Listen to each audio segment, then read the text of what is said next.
A very good morning to all the students. How are you all? I hope you all are doing well. Welcome to the lecture.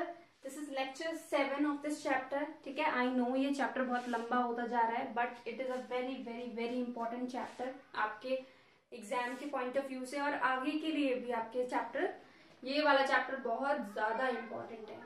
ठीक है, क्योंकि हम microbes के बारे में पढ़ रहे हैं. आज के टाइम में हम माइक्रोब्स की वजह से ही इतनी पेंडेमिक सिचुएशन से जूझ रहे हैं, राइट, फेस कर रहे थे सारी प्रॉब्लम्स. तो ये चैप्टर वैसे भी बहुत ज्यादा इंपॉर्टेंट हो जाने वाला है और डे टू डे लाइफ में माइक्रोब्स का रोल रहता ही है, एग्रीकल्चर में, किचन में, एवरीवेयर, राइट, कमर्शियल प्रोडक्शन में. तो ये चैप्टर इसीलिए लंबा है क्योंकि इसीलिए अच्छी तरीके से आपके एनसीईआरटी में समझाया गया है, बहुत लेंदी वे में दिया गया है, इसीलिए थोड़ा सा लंबा हो रहा है लेक्चर्स. ओके, लास्ट लेक्चर में मैंने आपको बताया था disease causing microbes in human beings. ठीक है, ह्यूमन बींग्स को जो भी माइक्रोब्स डिजीज कॉज करते हैं, जिन्हें पैथोजेंस बोलते हैं, उनके बारे में हमने डिस्कशन किया था. ठीक है, लास्ट में 2 नाम रह गए थे. मैंने आपको वायरस रिलेटेड करा दिए थे, बैक्टीरिया से होने वाली बीमारियां बता दी थी. पैथोजेंस जैसे कि आपका जो मॉस्किटो फैलाते हैं, ठीक है, ये मैंने आपको बता दी थी. ये स्पेशली ह्यूमन बींग्स के केस था. ठीक है, अब 2 बीमारियां और बच गई थी जो आपके एनसीईआरटी में दे रखी हैं, वो मैंने वहां पे इंक्लूड नहीं करा, दिमाग से निकल गया. ठीक है, वो मैं आपको अभी करा देती हूँ और फिर हम शुरू करते हैं इस लेक्चर में आपका माइक्रो ऑर्गेनिज्म, डिजीज करने वाले माइक्रो ऑर्गेनिजम्स इन प्लांट्स के अंदर. ठीक है, ओके, तो आप लिख सकते हो डिजीजेस इन अदर एनिमल्स. ठीक है, डिजीजेस इन अदर एनिमल्स. ठीक है, except for the human beings. Human beings का बहुत अच्छी तरीके से पढ़ लिया था. ह्यूमन बींग्स को छोड़ के बाकी जो और एनिमल्स हैं उनके अंदर भी माइक्रोब्स डिजीज करते हैं, तो वो देख लेते हैं. सबसे पहली होती है एंथ्रैक्स. एंथ्रैक्स, ठीक है, पहली बीमारी क्या है? एंथ्रैक्स. किसके अंदर होती है? In humans. इन ह्यूमन हमारे अंदर भी हो जाती है. And kettles. कैटल्स वही गाय, भैंस, ये सारे काउ, बफेलो, गोट, हॉर्स, इन सब के अंदर, कैटल्स के अंदर हो जाती है आपकी एंथ्रैक्स डिजीज. ये डिजीज का नाम है. ठीक है, अब ये वायरल डिजीज है कि बैक्टीरियल डिजीज है? तो जो आपका एंथ्रैक्स है वो बैक्टीरिया होता है. ठीक है, तो बैक्टीरियल डिजीज है ये आपकी. Anthrax in human and cattle, it is a bacterial disease. Second आ जाती है foot and mouth disease. Second is foot and mouth. Foot and mouth disease. Foot and mouth in cattles. ये सिर्फ kettles में होती है, ह्यूमंस में नहीं होती है. ठीक है, and this is a viral disease. कैसी डिजीज है ये? वायरल डिजीज है. ठीक है, फटाफट से नोट डाउन करो इसको, फिर मैं आपका प्लांट्स पे आती हूं. ठीक है, ऑलराइट, तो ये हो गई वायरल डिजीजेस. मैं कैमरे की क्वालिटी चेक कर रही थी, अभी वो नहीं हो रहा, शेकिंग नहीं होनी चाहिए ना. ओके, तो अब आते हैं हम अपनी बैक्टीरियल डिजीजेस पे या फिर वायरल डिजीजेस पे या फिर पैथोजन डिजीजेस पे जो माइक्रो ऑर्गेनिजम्स कॉज करते हैं किसको? प्लांट्स में. ठीक है, तो प्लांट्स के अंदर डिजीजेस पड़ेंगे क्योंकि प्लांट्स ही तो मेन है. जो भी हम चीजें खाते हैं प्लांट सोर्सेस तो ही खाते हैं हम, तो अगर उन्हीं में डिजीज हो जाएंगी तो हम क्या खा सकते हैं फिर? ठीक है, diseases in plants, right, diseases in plants. Plants के अंदर इतनी ज्यादा डिजीज नहीं दी हुई है आपकी, 3 ही डिजीज दी हुई है प्लांट्स के अंदर। एक बैक्टीरियल है, एक वायरल डिजीज है और एक पैथोजन से होने वाली डिजीज है। ठीक है, तो उसमें इतना जैसे आपको न्यूमोनिक बनाने की जरूरत पड़ी थी पिछले वाले में, वैसी जरूरत नहीं पड़ेगी। तो सबसे पहले डिजीज कौन सी है, इसके भी मैं न्यूमोनिक्स आपको याद करा दूंगी। ठीक है, चिंता वाली कोई बात नहीं है। ऑर्गेनिज्म मतलब जो बीमारी फैला रहा है, और mode of transmission,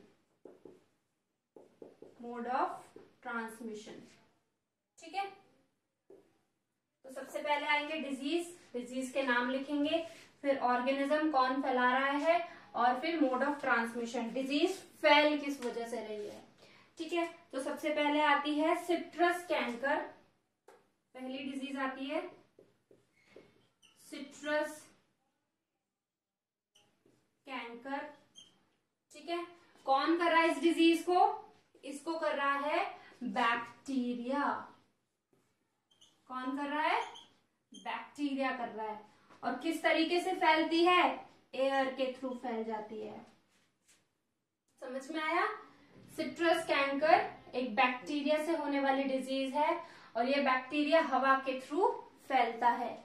second disease, second disease क्या है students, rust of wheat, rust of wheat. ठीक है, rust of wheat, this is a fungal disease, fungi, यानी कि फंजाई की जगह आप पैथोजन भी लिख सकते हो, सबकी जगह पैथोजन लिख सकते हो। ठीक है, फंजाई, ये किसके थ्रू फैलती है फंजाई, एयर के थ्रू फैलती है, एंड सीड्स के थ्रू। सीड्स यानी कि फंगल क्या करती है, अपने अपने पोर्स, अपने सीड्स डिस्पर्स कर देती है हवा के अंदर, जिसकी वजह से ये जगह जगह फैल जाती है। Third one is yellow mosaic virus, yellow mosaic virus of भिंडी, येलो मोसैक वायरस ऑफ भिंडी। अब वायरस नाम इसी में ही आ गया डिजीज के अंदर ही, तो आप अच्छी तरीके से बता सकते हो कि वायरस से ही होने वाली डिजीज होगी, राइट। और ये किस तरीके से फैलती है, इंसेक्ट्स के थ्रू फैलती है, ये इंसेक्ट्स फैलाते हैं इसको। ठीक है, जो भी फ्लाइज वगैरह उड़ रही होंगी, इंसेक्ट्स मतलब सारे इंसेक्ट्स। ठीक है, क्योंकि ये क्रॉप है, एक भिंडी की क्रॉप है, तो वहां पे बर्ड्स भी हो सकती हैं, आपकी बटरफ्लाईज भी हो सकती हैं। ठीक है, क्योंकि जो भिंडी है उस पर फ्लावर आता है बहुत सुंदर सुंदर सा, तो इंसेक्ट्स उससे अट्रैक्ट होते हैं, है ना, येलो कलर का फ्लावर आता है भिंडी पे, तो इंसेक्ट्स इसको फैला देते हैं क्योंकि इस पे बहुत सुंदर फ्लावर आता है भिंडी की क्रॉप्स पे। ठीक, तो ये है आपकी डिजीजेस। अब इनको याद करने के निमोनिक्स भी बनाए हैं मैंने। ठीक है, इनको याद करने के निमोनिक्स भी हैं। निमोनिक क्या है, कैंटर, कंटेनर भर व्हीट चलो मंडी। क्या है, यहां पे लिख देती हूं मैं, कंटेनर भर wheat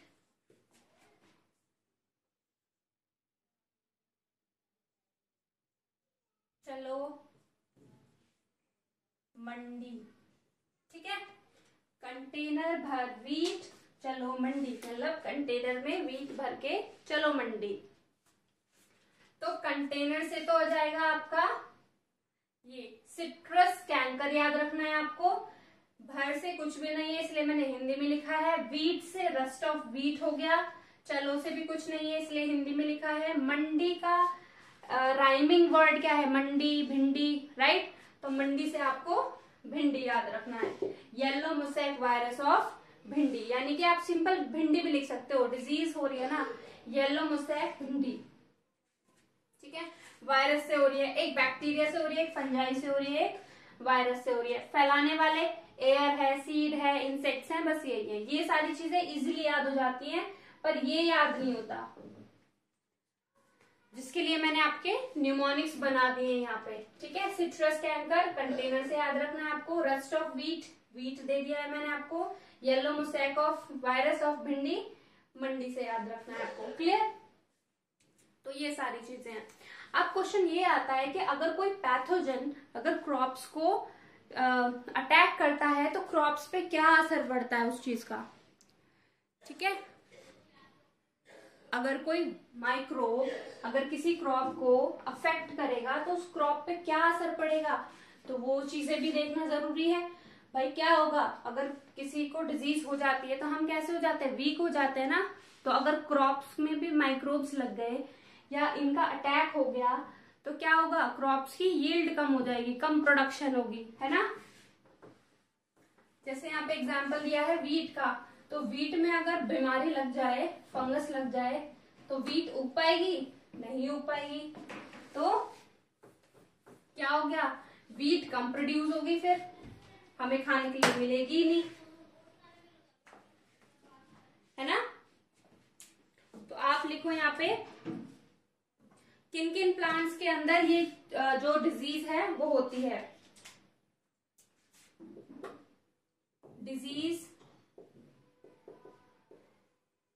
disease is caused in plants like, अब सारे प्लांट्स है तो सब में कुछ ना कुछ डिजीज तो होती है, जैसे कि राइस, व्हीट, राइट, बार्ले। ठीक, और भी बहुत सारे एग्जांपल्स हो सकते हैं, barley, potato, sugar cane, barley, potato, sugar cane, ETC, मतलब और भी बहुत सारे एग्जांपल्स हो सकते हैं। अब जितनी क्रॉप्स उग रही हैं सब में कुछ ना कुछ डिजीज हो ही जाती है। ठीक है, कोई ना कोई ऐसा ऑर्गेनिज्म जरूर होता है जो उसको अफेक्ट कर सकता है, तो उसको बचाना चाहिए। ओके, नाउ अब ये चीज देखनी है कि अगर डिजीज हो जाती है तो क्या फर्क पड़ता है, मतलब अगर इनमें डिजीज हो जाए तो माइक्रोब्स जब अटैक करेंगे तो क्रॉप्स पे क्या फर्क पड़ेगा, क्या क्रॉप्स की प्रोडक्शन कम हो जाएगी या ज्यादा होगी या नॉर्मल रहेगी, क्या होगा, बताओ जल्दी। तो डिजीज कॉज करेंगे, तो डिजीज कॉज करने की वजह से क्या हो जाएगा,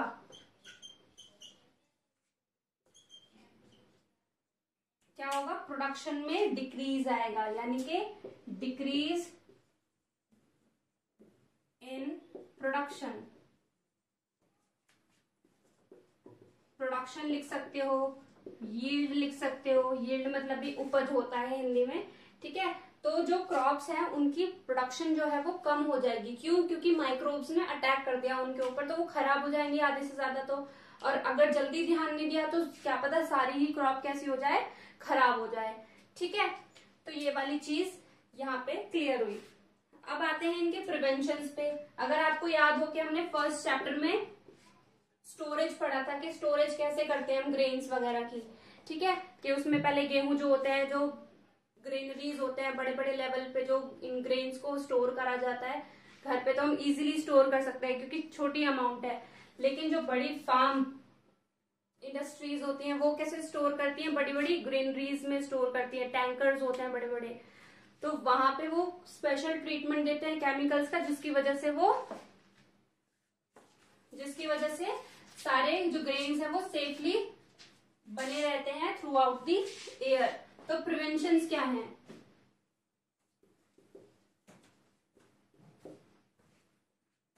तो प्रिवेंशंस क्या हुए, प्रिवेंशंस लिखो यहाँ पे। तो प्रिवेंशंस क्या हुए, BE है ये प्रिवेंशंस। प्रिवेंशंस क्या होंगे स्टूडेंट्स, तो प्रिवेंशंस बताइए आप मुझे। Using certain chemicals to kill the microbes, right. क्या हो सकते हैं, using certain chemicals to kill microbes. ठीक है, मतलब हम क्या करेंगे, कुछ केमिकल ट्रीटमेंट करेंगे ताकि हमारा पूरा फूड वगैरह या जो भी ग्रेन्स हैं, और वो केमिकल्स क्या होते हैं, यहाँ पे सर्टेन केमिकल्स किन की बात कर रहे हैं, पेस्टिसाइड्स एंड वीडीसाइड्स। वीडीसाइड्स तो नहीं, वीडीसाइड्स तो कंपटीशन के लिए होते हैं, हम बीमारियां पढ़ रहे हैं तो पेस्टिसाइड्स, यानी कि पेस्टिसाइड्स वो होते हैं जो कीड़े मारने की दवाइयां को बोलते हैं। ठीक है, जिनसे कीड़े मारे जाते हैं, तो पेस्टिसाइड्स का यूज करेंगे हम अपने फार्म के अंदर ताकि हमारी क्रॉप्स सही रहे, बिल्कुल सही तरीके से। लेकिन आपको पता है डिसएडवांटेजेस भी होते हैं ना पेस्टिसाइड्स यूज करने के। पेस्टिसाइड से क्या होता है, हमारे लिए वो हार्मफुल होते हैं पेस्टिसाइड्स। तो हमें वेजिटेबल्स जो भी घर में आता है सामान खाने का, उसको प्रॉपरली वॉश करके बॉईल करके खाना चाहिए ताकि पेस्टिसाइड्स ज्यादा से ज्यादा उसके अंदर से निकल जाए। और पेस्टिसाइड्स जो होते हैं वो पॉल्यूशन भी करते हैं बहुत ज्यादा, वाटर पॉल्यूशन करते हैं, लैंड पॉल्यूशन करते हैं, आपकी सॉइल की क्वालिटी को डिक्रीज कर देते हैं, राइट। तो ये प्रिवेंशन हुए। तो आपका बस इतना ही पार्ट था इसमें, जो क्रॉप्स के बारे में बात कर रहे हैं, डिसीज के बारे में। अब इसके बाद आता है फूड पॉइजनिंग। ठीक है, नेक्स्ट टॉपिक आता है फूड पॉइजनिंग। ये भी एक हार्मफुल इफेक्ट ही है प्लांट्स माइक्रोब्स का, कि वो हमारे खाने को क्या कर देते हैं, खराब कर देते हैं। ठीक है, जैसे आपने देखा होगा अब समर सीजन चल रहा है, राइट, रेनी सीजन चल रहा है। तो रेनी सीजन तो बिल्कुल एक तरह से कहूँ तो डांसिंग सीजन है माइक्रोब्स के लिए, सबसे अच्छा सीजन। बारिश का मौसम तो सबको अच्छा लगता है, और माइक्रोब्स को तो कुछ ज्यादा ही अच्छा लगता है। ओके, तो इस सीजन में माइक्रोब्स बहुत ज्यादा एक्टिव होते हैं, बहुत ज्यादा चीजें खराब करते हैं, क्योंकि उनके लिए सबसे बेस्ट सीजन होता है चीजों को खराब करने का। ठीक है, तो नेक्स्ट टॉपिक है हमारा फूड पॉइजनिंग। मैं इसको फिर अप कर देती हूँ टॉपिक को। Next topic is food poisoning.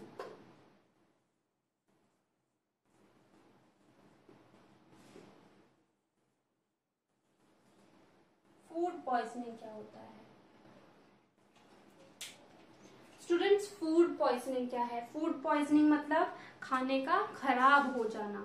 ठीक है, फूड का पॉइजन बन जाना। पॉइजन कब बन जाती है? जब कोई चीज खराब हो जाती है, राइट। फॉर एग्जाम्पल बहुत ज्यादा गर्मी है तो आपने क्या किया, कोई खाना है उसको बाहर ही छोड़ दिया, ठीक है, फ्रिज में नहीं रखा आपने उसको। ठीक है, तो फ्रिज में नहीं रखोगे तो क्या होगा, थोड़ी देर बाद उससे बहुत गंदी स्मेल आने लग जाएगी, है ना। उसका कलर भी थोड़ा चेंज हो सकता है, उससे स्मेल आएगी, वो टेस्ट में भी बहुत खराब हो जाएगा, और पॉइजन तो वो बन ही चुका है। तो वो क्या हुआ, फूड पॉइजन हो गया। ठीक है, स्पॉइल हो गया। स्पॉइल यानी कि खराब हो जाना, तो खाना खराब हो जाता है, उसको बोलते हैं हम फूड की पॉइजनिंग हो जाना। ठीक है, और खराब खाना खाने से हमारी भी फूड पॉइजनिंग हो जाती है। ठीक है, तो ये क्या है, एक सीरियस इलनेस है जो माइक्रोब्स करते हैं। अब ये खाने को कौन खराब कर रहा है, माइक्रोब्स कर रहे हैं। ठीक है, कौन खराब कर रहा है, माइक्रोब्स खाने को खराब कर रहे हैं। तो आप यहाँ पे लिखोगे it is a serious illness. ये एक बहुत ही सीरियस इलनेस है, और इस खाने को खा के हमें भी फूड पॉइजनिंग हो सकती है। ठीक है, it is a serious illness which is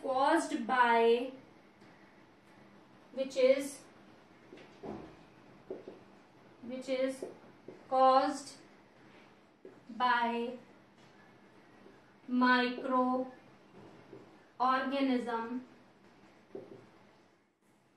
by spoiling of food। ठीक है, माइक्रो ऑर्गेनिजम्स के थ्रू होती है, ये हमारे खाने को स्पॉइल कर देते हैं, यानी कि खराब कर देते हैं। उसी को हम क्या बोल देते हैं, फूड पॉइजनिंग बोल देते हैं। और इस स्पॉइलेज को हम क्या बोलेंगे, अब contaminated water and food, contaminated food बोल सकते हो या कंटामिनेटेड वाटर। अब माइक्रोब्स जो है ये आपके फूड को भी गंदा कर सकते हैं और आपके वाटर को भी गंदा कर सकते हैं, ठीक है। और वही चीज अगर आप ड्रिंक करोगे या फूड को खाओगे तो आपको भी वो फूड पॉइजनिंग हो सकती है, आप बीमार हो जाओगे, ठीक है। नेक्स्ट पॉइंट लिखोगे, the food which is spoiled by microbes contain harmful substances, ठीक है, harmful substances, और स्लैश लगा के लिख सकते हो पॉइजनस सब्सटेंसेस, ठीक है। हार्मफुल सब्सटेंस हो सकते हैं या फिर पॉइजनस सब्सटेंसेस हो सकते हैं, ठीक है, जो कि हमें सीरियस डिजीज कर सकते हैं, which can lead to serious illness और इवन डेथ, यानी कि अगर ज्यादा ही पॉइजनस चीजें हम खा लेंगे तो हमारी डेथ भी हो सकती है, और इवन डेथ, ठीक है, और इवन डेथ। जो स्पॉइल्ड फूड है, ठीक है, ये फर्स्ट वाला पॉइंट मैं यहां पे लिख देती हूँ,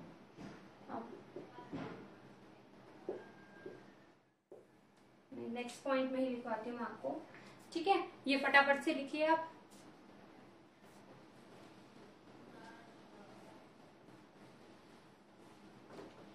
डन। वीडियो को पॉज कर करके लिखते रहा करो। स्पॉइल्ड फूड have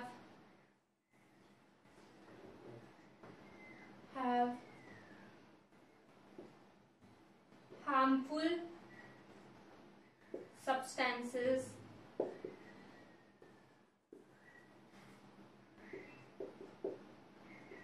ठीक है, harmful substances, right? It emits bad smell, taste, ठीक है। बैड स्मेल मतलब बहुत गंदी स्मेल होती है खाने में से, टेस्ट भी नहीं आता, चेंज कलर, ठीक है, चेंज कलर, क्लियर। मतलब जो गंदा खाना है, जो खराब खाना है, स्पॉइल्ड फूड है, उसकी स्मेल भी बहुत गंदी होगी, उसका टेस्ट भी बहुत अजीब होगा, उसका कलर भी मे बी चेंज हो जाए, तो ये सारी चीजें आपकी आती हैं इसके अंदर, ठीक है। अब इसके प्रिजर्वेशन कैसे करी जाए, प्रिजर्व करना भी तो इम्पोर्टेंट है ना खाने को, ठीक है। प्रिजर्वेशन के बहुत सारे मेथड्स दिए गए हैं आपके एनसीईआरटी के अंदर।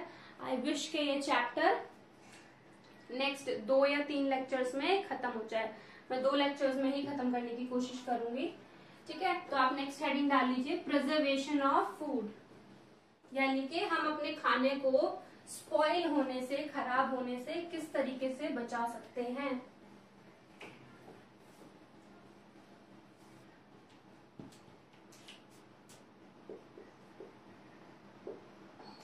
प्रिजर्वेशन ऑफ फूड, ठीक है, कैसे प्रिजर्व किया जाए, तो इस पे पॉइंट्स लिखेंगे हम।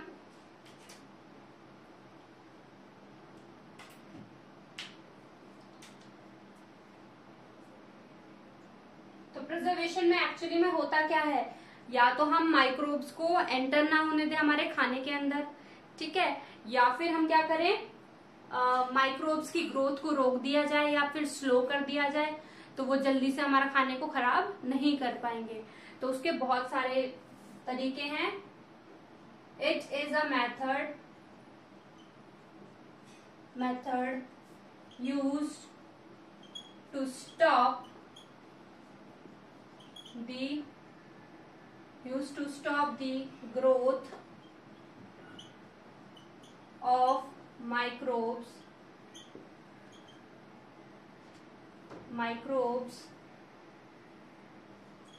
or even kill the microbes को या तो हम मार भी सकते हैं या फिर बिल्कुल उनकी ग्रोथ को रोक देंगे, ठीक है, या स्लो डाउन कर देंगे, ठीक है। बहुत सारे तरीके हैं इसमें जो मेथड्स आपकी एनसीईआरटी में दिए हुए हैं।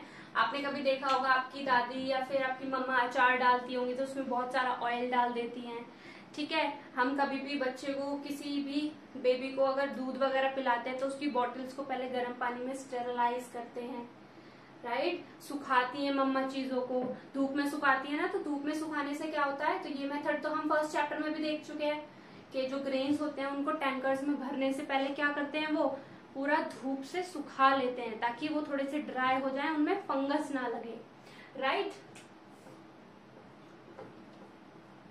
ओके, तो अब एक क्वेश्चन आता है,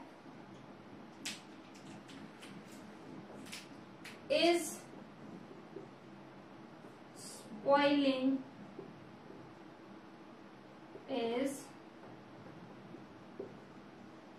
spoiling of food is a chemical reaction? Is यानी कि क्या खाना, स्पॉइल्ड फूड जो है, क्या वो एक केमिकल रिएक्शन है? हाँ बिल्कुल है। केमिकल रिएक्शंस क्या होती हैं, जब रिएक्शन होने के बाद कुछ चीजों के मिलने की वजह से कुछ तीसरी चीज बन जाए, ठीक है, तो उसको हम क्या बोलते हैं, केमिकल रिएक्शन, है ना।